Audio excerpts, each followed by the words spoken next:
From being able to bounce with Sova's arrows to moving Killjoy's turret, here are 19 features Valorant rejected. For the first feature, we have a walking spike. This was originally posted on the official Valorant TikTok account last year, and it's not so hard to see why it didn't make it into the final game. It would be so OP to have something like this in the game, but of course it's not possible. At least in a game mode it would be fun. And talking about game modes, next we have Cypher's Revenge mode, which is all about making Cypher absolutely broken. From his camera being able to detain, to him having a million trips and his ultimate being usable on an alive enemy. This mode is all about making Cypher the star of the show. Honestly, when it came out, everyone wondered why they decided not to put it out. After literal years of waiting, we still don't have a replay system implemented in the game at all for some reason. Players across all ranks have been begging for some kind of replay system for looking back at insane plays, getting proof for reporting cheaters, and more. They've repeatedly stated that there are no plans for a replay system at all over the past few years, but thankfully things might change very soon with this tweet from the executive producer of Valorant. Sova, he throws arrows and has a bow, but did you know that he also used to be able to bounce his arrow off of a surface and ride it for some ultra fast and unexpected movement? This was extremely broken at the time, and some people even believed those doing it were hackers.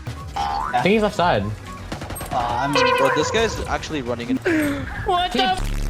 Cypher's camera gun is a popular feature that was eventually removed from the game due to how broken it was. It was part of Cypher's abilities when the game just came out, and Riot does reference it in Cypher's Revenge mode, showing that it actually existed for those non-believers. It's so OP that it would even make Cypher an insta-lock option for all those Jet insta-lockers. Wingman is a great and cute addition to the game as part of Gekko's abilities, but what if he were to help the team not only planting the spike, but by holding angles? Honestly, it looks awesome, but way too broken, so it's no wonder Riot decided just to make him plant the spike. Wide-Joy mode is a reference to the infamous Wide-Joy bug, born of just how beloved the meme became. The mode just features regular Valorant, except Killjoy is wide. Or even better would be if everyone was wide. Again, these sound like amazing game modes that for some reason Riot just decides to tease us with and not actually giving them to us. Speaking of Killjoy, she even used to be able to move her turret around a lot more, though this is probably a bit excessive. You used to be able to see other players as ranks when looking at the scoreboard in the middle of a match, but for whatever reason, they decided to remove it. Thankfully, though, there's still some semblance of this feature left. When you look at the results screen at the end of a comp match, you can see every player's rank in the final scoreboard. Did you know that Jet used to be able to use her dash in tandem with a rope line to be able to speed hack? Like she wasn't already fast enough. As you dash and hit the button to get on a rope, you'd get rubber banded back into the opposite direction of your dash at the speed of light. Some people considered it a feature, others a bug. However, it was interesting and gave variety to the game. Hopefully they add it back. Valorant has always had an extensive communication system, and Riot has made sure of it. They've updated the ping system to a ping wheel to have more options for people that don't use voice chat as much, and they add several new high-quality sprays every battle pass. For some reason, though, emotes and dances have never made it to the final version of the game. It hasn't stopped some creative players from making up their own, though. With Jet, you can also glide off the zip line on Fracture and land on the bottom part of the map so that you're able to move all around the outer map. That's just straight up overpowered, man. Valorant has lots of servers to support players from all parts of the globe, but for some reason, it doesn't let you play with anyone outside of your server. There's no cross-region play at all, and you can barely interact with players in another part of the world, only being able to send them a friend request and message them in-game. When you look at the settings, there's an option to switch between left-handed and right-handed view, but for some reason, it stops at that. CSGO, for example, lets you switch between both views conveniently with a keybind in the middle of a match, but you can't do it in Valorant. In a recent update that received mixed feedback from the community, the headshot text that showed up in the kill banner was removed. It was originally thought to be a bug, but a Riot dev talked about how it was purposefully removed because it served as visual clutter and was unnecessary. But the community thinks otherwise and actually prefers seeing it because in their eyes, it makes the headshot kill feel more impactful, which it definitely does. There are some features that only are available in custom and serve to make it easier to practice with. One of these includes an indicator for where Viper's smoke orb lands, so you can have an easier time making lineups. For some reason though, they didn't implement this with any other agents after, even with skills that have the same trajectory as her orb, such as Gekko and KO.